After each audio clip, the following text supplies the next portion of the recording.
Hello students, कैसे हैं आप सब लोग। आशा करता हूँ आप सब लोग ठीक होंगे।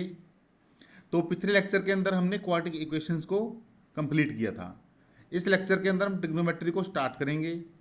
तो स्टार्ट करने से पहले मैं अपना ब्रीफ इंट्रोडक्शन देता हूँ। मेरा नाम है रवि मित्तल और मैंने अपनी ग्रेजुएशन एनएसआईटी दिल्ली से की है and post graduation IT Delhi से की है। तो चलिए हम आज का लेक्चर स्टार्ट करते हैं। तो सबसे पहले हम ये देखते हैं कि ट्रिग्नोमेट्री के अंदर हम एंगल बोलते किसको हैं, जिसको हम डिनोट करते हैं थीटा से। थीटा जो होता है वो होता है आर्क अपॉन रेडियस। याद हमें ये रखना है कि जो ये थीटा होता है वो आता है रेडियन के अंदर, इन रेडियन। ठीक है, एक सर्कल है, इसकी रेडियस जो है आर है। ठीक है, ये अगर एंगल थीटा है तो अगर हम ये लेंथ को कैलकुलेट करें एल बाई आर, अगर हम इसका रेशियो निकालते हैं तो किसके इक्वल आएगा, थीटा के इक्वल आएगा, जो कि रेडियन में है। जो ये थीटा आएगा वो रेडियन के अंदर आएगा। ये क्या एल बाई आर क्या, length of arc, length of arc यहाँ से यहाँ तक की लेंथ अपॉन रेडियस।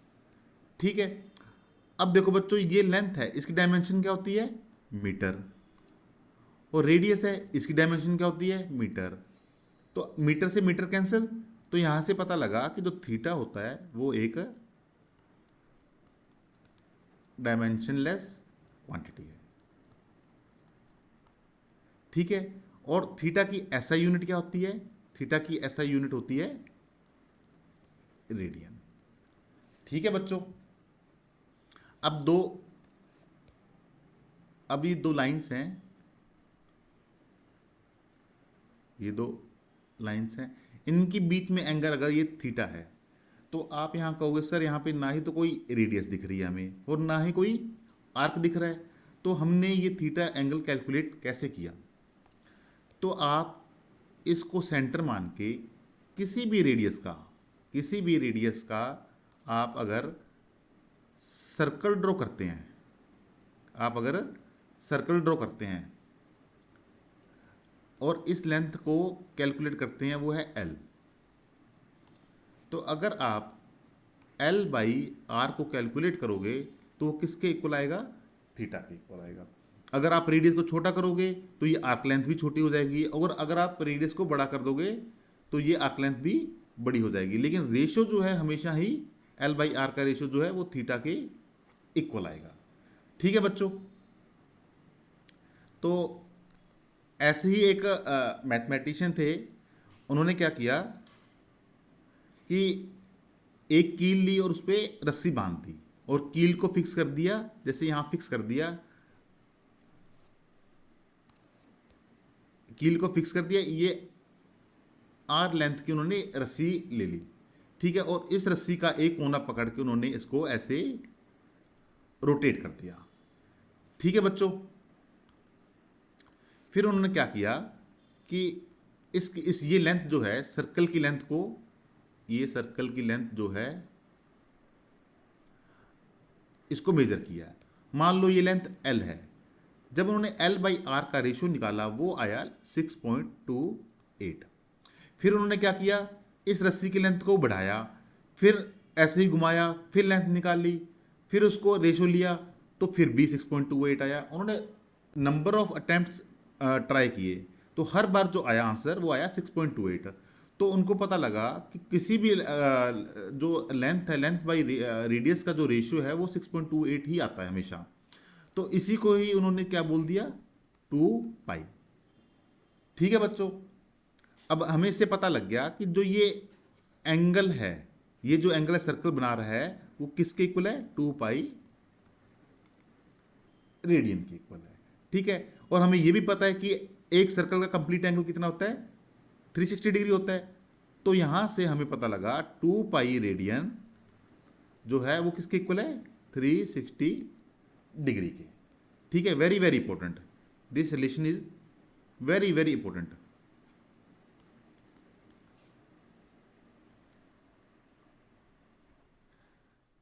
यहां से हम निकाल सकते हैं कि 2 पाई रेडियन किसके इक्वल है, 360 डिग्री के।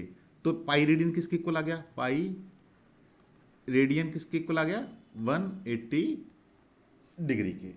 तो हम एक छोटी सी टेबल बना लेते हैं रेडियन की और डिग्री के कन्वर्जन की। रेडियन, एक तरफ रेडियन है और एक तरफ डिग्री है।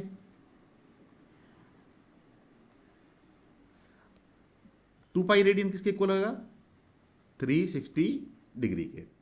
पाई रेडियन 180 डिग्री के। अगर हम पाई बाई टू करें, पाई बाई टू करें, पाई अगर 180 है तो पाई बाई टू कितना आएगा, 180 बाई टू 90 डिग्री के। ऐसे ही अगर हम पाई बाई 3 कैलकुलेट करें, अगर पाई हमारा 180 है तो पाई बाई 3 कितना होगा, 60 डिग्री। ऐसे ही अगर हम पाई बाई 4 कैलकुलेट करें, पाई बाई 4 रेडियन को कैलकुलेट करें, वो कितना आएगा,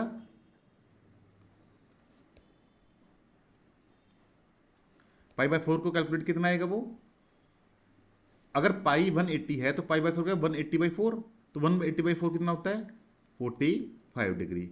ऐसे ही पाई बाई 6 रेडियन किसके इक्वल आएगा, 30 डिग्री के। ठीक है बच्चों, आई होप कि ये आपको समझ में आ गया होगा ये चीज।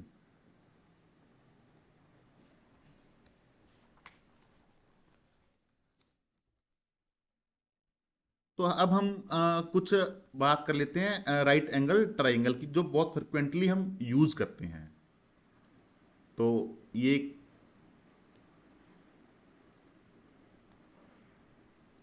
राइट एंगल ट्राइंगल है, ठीक है। ये एंगल 90 डिग्री है। जो एंगल 90 डिग्री होता है उसके जो अपोजिट साइड होती है उसको हम बोलते हैं हाइपोटेनियस। ठीक है बच्चों, ये एंगल थीटा है। थीटा के सामने वाली साइड जो होती है वो होती है परपेंडिकुलर, और जो बची हुई साइड है वो है बेस। ठीक है, हमें पता है कि पाइथागोरस थ्योरम से क्या, पाइथागोरस थ्योरम लगाए हैं तो क्या आता है, P square plus B square is equal to H square. ये हमें पता है, P square plus B square H square. Sine theta क्या होता है, साइन थीटा होता है परपेंडिकुलर अपॉन हाइपोटेनियस। तो थीटा है, थीटा के सामने वाली साइड जो होगी वो होगी परपेंडिकुलर, 90 डिग्री की अपोजिट जो होती है वो होती है हाइपोटेनियस, और बची हुई साइड होती है बेस। साइन थीटा क्या होता है, परपेंडिकुलर अपॉन हाइपोटेनियस। ठीक है, कॉस थीटा, कॉस थीटा ये क्या होता है, ये होता है base upon hypotenuse. And tan theta, tan theta ये होता है परपेंडिकुलर अपॉन बेस। अगर हमें ये पता है तो कोसेक थीटा, कोसेक थीटा ये इक्वल टू होता है 1 अपॉन साइन थीटा के। तो अगर हमें साइन थीटा पता है तो इसका मतलब कोसेक थीटा भी पता है। ऐसे ही अगर हम सेक थीटा निकालें, सेक थीटा वो होता है 1 अपॉन कॉस थीटा के। और कॉट थीटा क्या होता है, कॉट थीटा, कॉट थीटा होता है 1 अपॉन टेन थीटा। ठीक है बच्चों,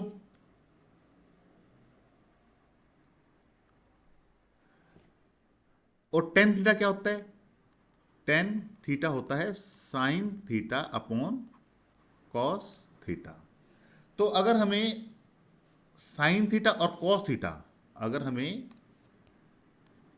साइन थीटा और कॉस थीटा पता है तो हमें टेन थीटा भी पता है, और बाकी तो हम निकाल ही सकते हैं। साइन कोसेक थीटा क्या होता है, 1 upon sine theta. Sec theta क्या होता है, 1 upon cos theta. And cot theta क्या होता है, 1 अपॉन टेन थीटा। तो हम सारे एंगल निकाल सकते हैं। अब हम निकालते हैं कि sign square theta plus cos square theta कितना आता है। तो साइन थीटा क्या है हमारा, परपेंडिकुलर अपॉन हाइपोटेनियस है, इसका स्क्वेयर किया हमने, प्लस कॉस थीटा क्या है, बेस अपॉन हाइपोटेनियस, इसका स्क्वेयर। ठीक है बच्चों, तो यहां से क्या आया, एच स्क्वेयर एलसीएम, ऊपर क्या है P square plus B square. और हमने अभी देखा था ऊपर कि परपेंडिकुलर का स्क्वायर प्लस बेस का स्क्वायर कितना होता है, हाइपोटेनियस स्क्वायर। तो यहां पे आ गया हाइपोटेनियस का स्क्वायर अपॉन हाइपोटेनियस का स्क्वायर इज इक्वल टू 1। तो हमें अब पता लग गया कि sine square theta plus cos square theta जो होते हैं वो आते हैं इक्वल टू 1 के। ठीक है बच्चों,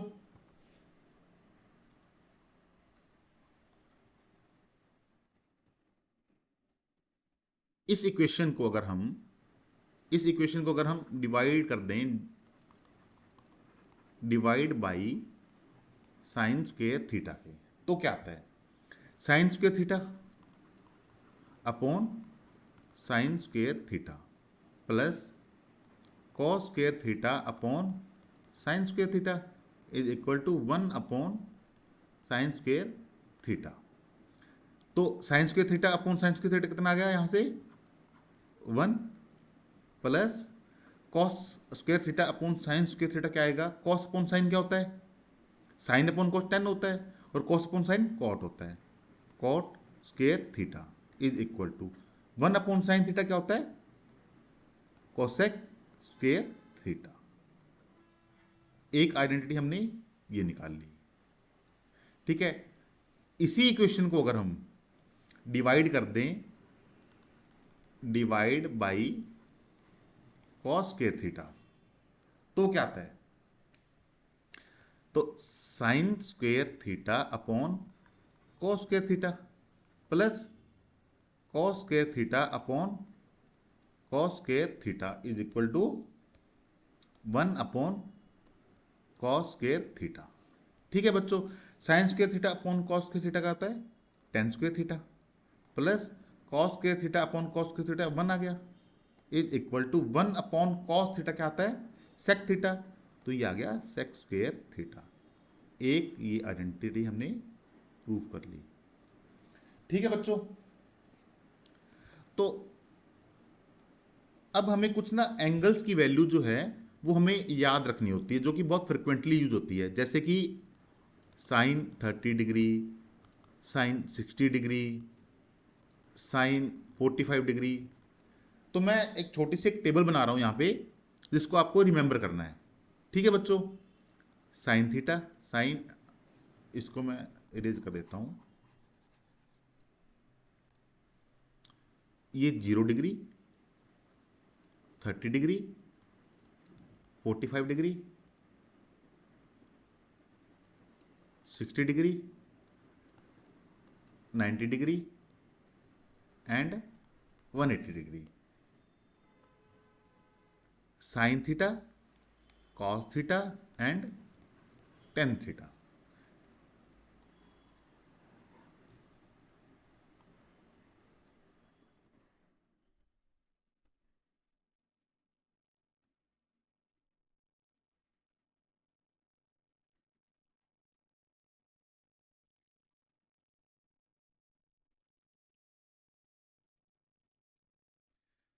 तो साइन 0 की वैल्यू जो होती है वो होती है 0। ठीक है, ऐसे ही साइन 30 की वैल्यू जो आती है वो आती है 1/2। साइन 45 डिग्री की वैल्यू आती है 1/√2। साइन 60 की वैल्यू होती है √3/2 एंड साइन 90 की वैल्यू आती है 1। ठीक है बच्चों, 0 से 90 के बीच में हमने एंगल निकाले। 0 की वैल्यू 0, 30 की वैल्यू 1/2, 45 की वैल्यू 1/√2, 60 की वैल्यू √3/2 एंड 90 की वैल्यू 1। कॉस के केस में क्या हो जाता है कि यही जो सीक्वेंस है जो उल्टा हो जाता है, जैसे cos 0 1, cos 30 √3/2, cos 45 degree 1/√2, cos 60 degree 1/2 and cos 90 0। और टेन थीटा हमें पता है, टेन थीटा क्या होता है? Sine theta upon cos theta. तो साइन थीटा क्या यहाँ पे 0 है, साइन 0 0 और कॉस 0 1, तो 0 अपॉन 1 0। ऐसे ही अगर हम टेन 30 निकालें तो 1/2 अपॉन √3/2, तो आया 1/√3। 45 की डिग्री की वैल्यू आएगी 1/√2 डिवाइड बाई 1/√2 आया इक्वल टू 1 के। ऐसे ही 1060 की वैल्यू √3 और 1090 की वैल्यू 1/0 क्या होता है? इन्फिनिटी। ठीक है बच्चों, साइन 180 डिग्री की वैल्यू क्या आती है? 0। कॉस 180 की वैल्यू -1 और टेन 180 की वैल्यू 0। ठीक है बच्चों, तो ये टेबल तो आपको रिमेंबर करनी ही पड़ेगी।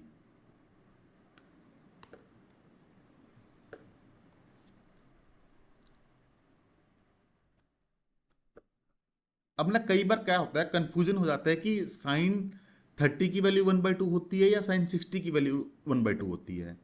तो इसका मैं बताता हूं आपको कैसे याद रखना है आपको। हम देखते हैं साइन का ग्राफ। साइन, ये थीटा है और ये है साइन थीटा। जो साइन थीटा ग्राफ आता है वो आता है,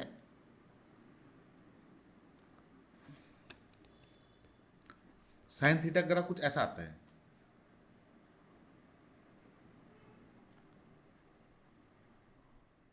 ठीक है, अब देखो ये एंगल 0 है, ये एंगल है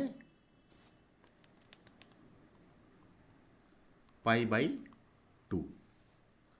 ठीक है बच्चों, तो ये देखो साइन जो है, साइन 0 से 90 के बीच में, ये π/2 कितना है, इज इक्वल टू 90 डिग्री। ठीक है, 0 से 90 के बीच में जो साइन का ग्राफ है वो है क्या है, इंक्रीजिंग है, इंक्रीजिंग है। तो 30 डिग्री कहाँ आया, लगभग मान लो यहाँ आया, तो 60 डिग्री कहाँ आएगा, इसके बीच में, 30 और 90 के बीच में। तो साइन 30 की वैल्यू यहाँ पे आएगी और साइन 60 की वैल्यू कुछ यहाँ पे आएगी। तो यहाँ से साफ साफ दिख रहा है कि साइन 60 जो आएगा, साइन 60 जो आएगा वो बड़ा आएगा साइन 30 से। तो ये याद रखना कि साइन जो होता है, साइन का फंक्शन जो होता है वो 0 से 90 के बीच में इंक्रीजिंग होता है। ठीक है, तो इसका मतलब क्या हुआ कि जो साइन 60 जो है वो बड़ा होगा साइन 30 से। तो आपको अब पता लग जाएगा कि साइन 60 की वैल्यू 1/2 है या साइन 30 की वैल्यू 1/2 है। तो आपको ये पता है कि आप कंफ्यूजन किस में होगा, 1/2 में या √3/2 में, इन्हीं में तो कंफ्यूजन होगा। तो आपको ये देखो √3/2 कितना आएगा, लगभग लगभग आएगा 0.86, और 1/2 कितना आता है 0.5। तो इसका मतलब क्या है कि साइन 60 की वैल्यू जो है वो है √3/2 और साइन 30 की वैल्यू जो है वो है 1/2।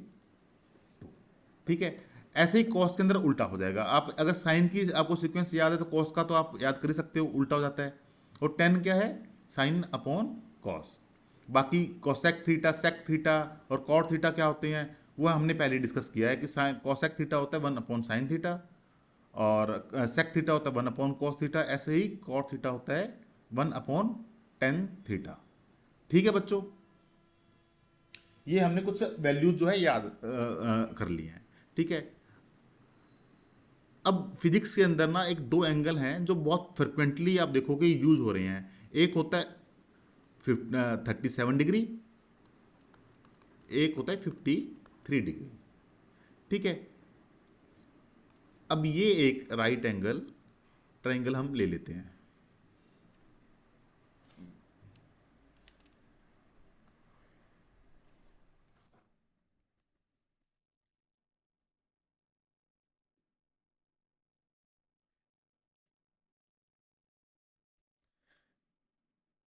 ये एंगल है 90 डिग्री। ठीक है, अगर ये एंगल थीटा है तो ये क्या होगा, परपेंडिकुलर, ये होगा हाइपोटेनियस, ये होगा बेस। ठीक है, अगर परपेंडिकुलर इक्वल टू 3 है, बेस इक्वल टू 4 है, तो हाइपोटेनियस कितना आया, 3² + 4² का रूट, तो आया, ये आएगा 5। ठीक है, अगर हम साइन थीटा यहां से निकाल लें तो क्या आएगा, 3/4 के। ठीक है बच्चों, तो ये एंगल, ये साइन थीटा क्या है, 3/4, ये किस, सॉरी 3/5 के।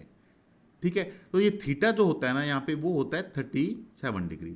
Theta is equal to 37 degree.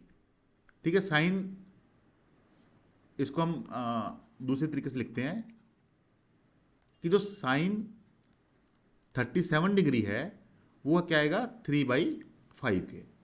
ठीक है बच्चों, ऐसे ही कोस 37 डिग्री वो क्या आता है, 4/5 के। ये 4 है और ये है हाइपोटेनस क्या, 5 है। और tan थीटा तो निकाल ही सकते हो, tan 37 क्या आएगा, साइन अपॉन कॉस, तो वो आएगा 3/4। अगर ये एंगल 37 डिग्री है, ये एंगल अगर 37 डिग्री है तो ये एंगल कितना हो गया, ये एंगल हो गया 53 डिग्री।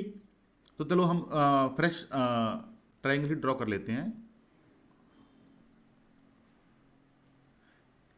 ये 90 था, ठीक है, तो ये एंगल था क्या था 53 डिग्री। तो इस केस के अंदर अगर हम ये 3 था,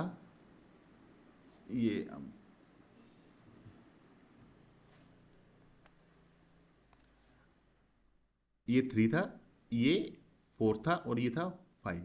यहां से हम अगर साइन 53 लिखते हैं तो क्या आएगा, साइन 53 क्या होता है 4/5 परपेंडिकुलर अपॉन हाइपोटेनियस। जो एंगल गिवन है उसके सामने वाली साइड जो होती है वो होती है परपेंडिकुलर, तो क्या है 4/5। ऐसे ही cos 53 डिग्री कितना आया, cos 53 3/5, 3/5 के, तो हम 10 53 निकाल ही सकते हैं। 10 53 डिग्री कितना आएगा 4/3। तो अब होता क्या है कि हमें यहां कंफ्यूजन हो जाता है कि साइन 37 डिग्री की वैल्यू 3/5 है और 4/5 है। तो हमें पता है कि साइन 37 और साइन 53 डिग्री, तो इन्हीं में तो कंफ्यूजन होगा आपको ज़्यादा। तो आपको ये पता है कि 0 से 90 के बीच के अंदर साइन जो है वो इंक्रीज होता है। तो ये पता है कि साइन 53 डिग्री जो है वो किससे बड़ा होगा, साइन 37 डिग्री से। तो आपको पता लग गया कि इसकी वैल्यू जो आएगी वो आएगी 4/5, इसकी वैल्यू आएगी 3/5। फिर अगर ये 4/5 है साइन 53 डिग्री, तो cos 53 कितना हो जाएगा 3/5। तो आप इसको इजीली रिमेंबर इस तरीके से कर सकते हैं।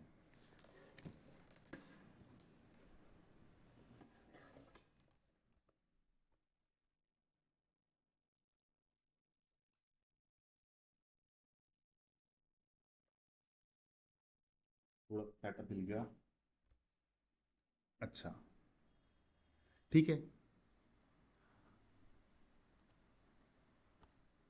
अब अगर हमें कैलकुलेट करना है साइन 120 डिग्री कॉस मान लो कितना 135 डिग्री, इनको कैलकुलेट करना है तो हम कैसे करेंगे कैलकुलेट। तो इसके लिए हम पढ़ते हैं ASTC रूल। ठीक है बच्चों, आप सुनते जाना, धीरे धीरे आपको अंडरस्टैंडिंग डेवलप होती जाएगी आपकी।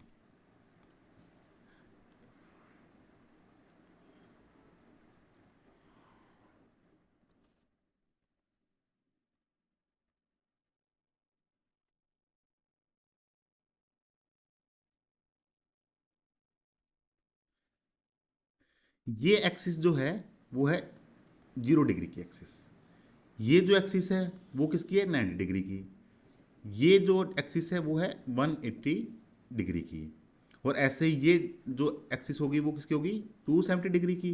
वापिस से हम किस पे आ गए 360 डिग्री पे। तो जो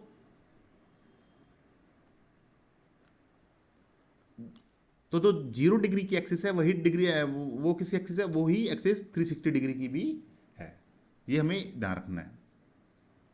ठीक है, ASTC रूल क्या कहता है कि यहाँ पे पहले हम देखते हैं क्वाड्रेंट किसको बोलते हैं।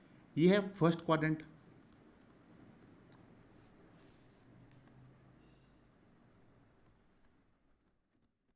ये है सेकंड क्वाड्रेंट, ऐसे ये थर्ड क्वाड्रेंट, और ये है फोर्थ क्वाड्रेंट। एंटी क्लॉकवाइज चलना है, एंटी क्लॉकवाइज करना है और नंबरिंग करनी है। First quadrant, second quadrant, third quadrant and fourth quadrant. इसके अंदर ऑल पॉजिटिव, ऑल पॉजिटिव। इसके अंदर साइन एंड कोसेक पॉजिटिव। इसके अंदर 10 एंड कॉट पॉजिटिव, और इसके अंदर कॉस एंड सेक पॉजिटिव। तो इसी से ही हमने लिया ये ASTC रूल। ए मतलब ऑल का ए, साइन एस फ्रॉम साइन लिया हमने, टी लिया हमने 10 से, और सी लिया है कॉस से। ASTC rule. ठीक है, अब हमें क्या करना है,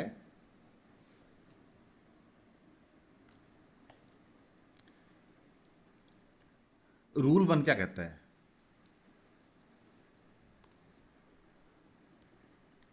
रूल 1 ये कहता है कि एट 90 डिग्री एंड 270 डिग्री, ठीक है, साइन को हमें किस में चेंज करना है, साइन को हमें चेंज करना है कॉस के अंदर, कॉस को साइन चेंज करना हमें साइन के अंदर, ऐसे ही 10 को चेंज करना है कॉट के अंदर, कॉट को करना है 10 के अंदर, और कौन सा रहेगा, सेक, सेक को करना है कोसेक के अंदर, और कोसेक को करना है सेक के अंदर चेंज करना है। फॉर एग्जाम्पल, जैसे साइन 90 प्लस थीटा है, साइन 90 प्लस थीटा, तो साइन 90 प्लस थीटा किस क्वाड्रेंट के अंदर आ रहा है, sine 90 plus theta, 90 plus theta, तो कुछ यहां पे आएगा, तो वो किस क्वाड्रेंट के अंदर आ रहा है, सेकंड क्वाड्रेंट के अंदर आ रहा है, और सेकंड क्वाड्रेंट के अंदर हमें पता है कि साइन जो है वो क्या है, पॉजिटिव है, साइन जो है वो है पॉजिटिव, तो हम क्या करेंगे, पॉजिटिव लिख देंगे।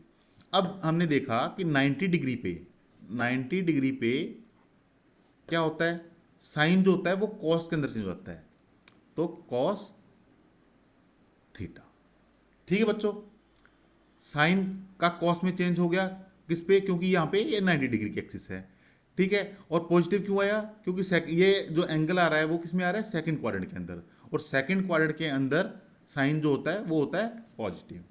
ऐसे ही हम किसी का भी एंगल कैलकुलेट कर सकते हैं, जैसे मान लो 10 270 degree plus theta, 270 degree plus theta कितना होगा, ये कहां पे आएगा, ये 0 से स्टार्ट हुए हम, 270 डिग्री, 270 डिग्री यहां पे आएगा, प्लस थीटा, तो ये आएगा फोर्थ क्वाड्रेंट के अंदर, फोर्थ क्वाड्रेंट के अंदर हमने देखा कि कॉस और सेक पॉजिटिव, बाकी सब नेगेटिव हैं, तो यहां पे पता लगा कि हमें ये आएगा नेगेटिव, ठीक है, और 10 क्या होगा, कॉट में चेंज हो जाएगा, क्योंकि यहां पे क्या है, 270 डिग्री है, कॉट थीटा। ऐसे ही अगर हम निकालते हैं कॉस 270 माइनस थीटा, वो क्या आएगा, 270 माइनस थीटा, ये एंगल कहाँ लाई कर रहा है, थर्ड क्वाड्रेंट के अंदर, और थर्ड क्वाड्रेंट के अंदर कौन कौन पॉजिटिव होता है, 10 और कॉट, 10 और कॉट पॉजिटिव होते हैं, बाकी सब नेगेटिव होते हैं, तो नेगेटिव साइन आ गया, और 90 डिग्री पे और 270 पे जो कॉस साइन में चेंज हो जाएगा, साइन थीटा की, ठीक है बच्चों। ऐसे हम किसी भी एंगल को कैलकुलेट कर सकते हैं, जैसे फॉर एग्जांपल, जैसे हमें कैलकुलेट करना है साइन 120 डिग्री, तो साइन 120 डिग्री को हम कैसे लिख सकते हैं, साइन 90 प्लस 30 डिग्री, और साइन 90 प्लस 30 डिग्री कितना होता है, ये एंगल जो है वो कहाँ आ रहा है, सेकंड क्वाड्रेंट के अंदर आ रहा है, 90 प्लस 30, तो साइन क्या होता है सेकंड क्वाड्रेंट के अंदर, पॉजिटिव होता है, प्लस साइन का कॉस चेंज हो जाएगा, क्योंकि यहाँ पे क्या है 90 डिग्री है, साइन का होगा कॉस और 30 डिग्री, और कॉस 30 की वैल्यू कितनी होती है, बच्चों, √3/2, ठीक है। ऐसे ही हम अगर हमें अगर कैलकुलेट करना है, मान लो 10 225 डिग्री, तो हम इसको कैसे लिख सकते हैं, 10 270 माइनस 45 लिख सकते हैं ना, और ये किस क्वाड्रेंट के अंदर लाई कर रहा है, ये लाई कर रहा है सेकंड क्वाड्रेंट, मैं दोबारा से क्वाड्रेंट ड्रॉ कर लेता हूं, ये है 0 डिग्री, ये है 90 डिग्री, ये है 180 डिग्री, और ये है 270 डिग्री, फिर से ये 360 डिग्री आ गया। ठीक है, यहाँ पे क्या था, ऑल पॉजिटिव, यहाँ पे क्या था, साइन पॉजिटिव, यहाँ कौन था, टेन पॉजिटिव, और यहाँ पे कॉस पॉजिटिव। अगर साइन पॉजिटिव है तो कोसेक भी पॉजिटिव हो जाएगा, क्योंकि कोसेक क्या होता है, 1/sin। तो यहाँ से अब देखो, ये जो 270 माइनस 45 डिग्री है वो कहाँ लाई करेगा, थर्ड क्वाड्रेंट के अंदर। तो थर्ड क्वाड्रेंट के अंदर जो है वहाँ पे 10 पॉजिटिव है तो प्लस, और 270 पे क्या होगा, 270 पे 10 जो है किसमें चेंज हो जाएगा, कॉट के अंदर, कॉट 45 डिग्री। और कॉट 45 डिग्री की वैल्यू कितनी होती है, तो ये आगे प्लस कॉट 45 डिग्री वैल्यू 1। तो हमने इस तरीके से हम कोई भी एंगल को कैलकुलेट कर सकते हैं। ठीक है बच्चों, अब ऐसे ही रूल 2 क्या कहता है, rule 2, at 0 degree, 180 degree and 360 degree no change. No change मतलब अगर साइन है तो वो साइन ही रहेगा, कॉस है तो वो कॉस ही रहेगा, टेन है तो वो टेन ही रहेगा, कॉट कोट ही रहेगा, सेक सेक ही रहेगा, और कोसेक कोसेक ही रहेगा। ठीक है बच्चों,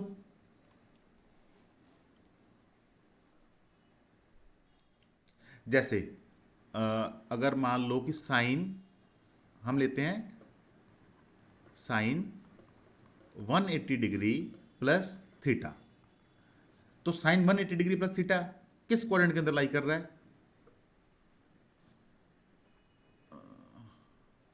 180 डिग्री है, तो 180 डिग्री प्लस थीटा क्या आएगा, थर्ड क्वाड्रेंट के अंदर आएगा। थर्ड क्वाड्रेंट के अंदर हमें पता है कि सिर्फ और सिर्फ 10 जो है वो पॉजिटिव है, 10 और कॉट।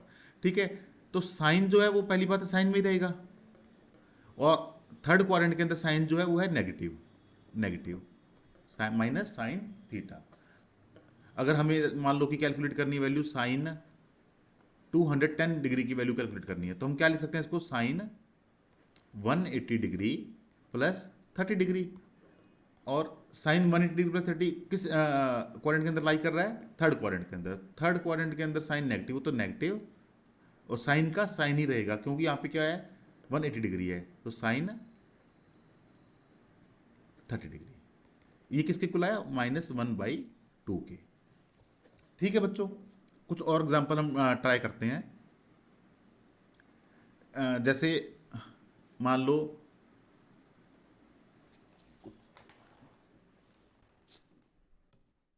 जैसे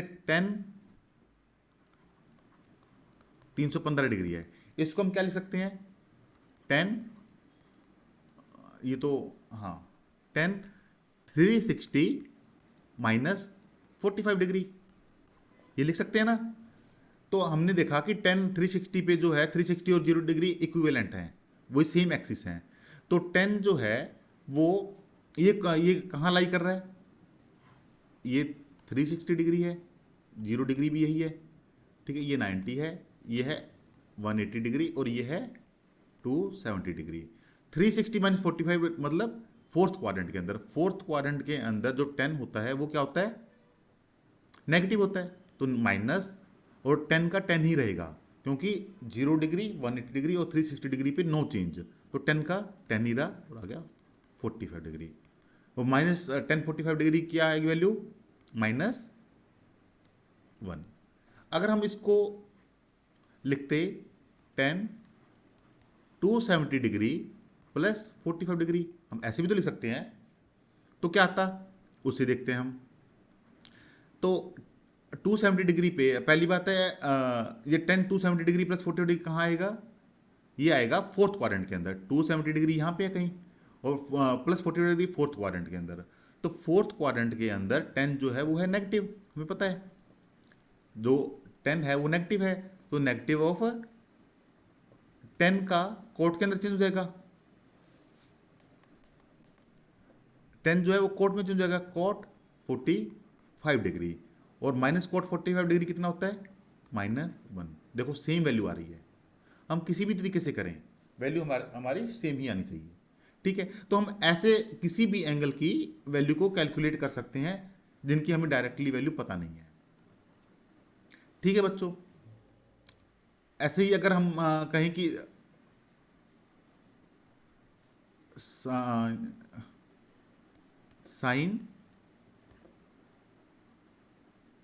405 डिग्री, ठीक है, इसको हम क्या लिख सकते हैं? Sine 360 degree plus 45 degree, sine 360 degree plus 45 degree, और 2 पाई पे नो चेंज, 2 पाई पे नो चेंज, तो साइन का क्या रहेगा? साइन और 45 डिग्री। ठीक है, बिकॉज ये जो 360 प्लस 45 डिग्री कहाँ आएगा? ये फिर से फर्स्ट क्वाड्रेंट के अंदर आ गया, और फर्स्ट क्वाड्रेंट के अंदर हमें पता है कि सारे के सारे एंगल जितने भी हैं सब पॉजिटिव होते हैं, तो प्लस 40 साइन 45 डिग्री, और इसकी वैल्यू होती है 1/रूट। इस तरीके से हम किसी भी एंगल की वैल्यू को हम कैलकुलेट कर सकते हैं।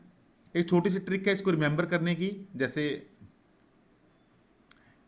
ASTC को याद करने की, ASTC, तो इसको हम याद कर सकते हैं जैसे आफ्टर स्कूल टू कॉलेज। ठीक है बच्चों,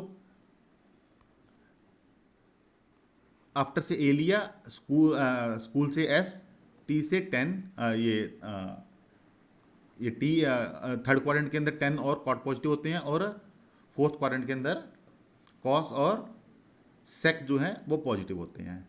तो आज का लेक्चर हम यहीं पे रैप अप करते हैं। नेक्स्ट क्लास के अंदर हम कुछ आइडेंटिटीज़ हैं जो ट्रिग्नोमेट्री की, उनको हम डिस्कस करेंगे, और हो सकता है कि नेक्स्ट लेक्चर के अंदर हम ट्रिग्नोमेट्री को ख़त्म कर दें। हमें इतनी ही रिक्वायरमेंट जो है वो फिजिक्स के अंदर पड़ती है। ठीक है बच्चों, तो आज का सेशन हम यहीं पे रैप अप करते हैं। Thank you very much.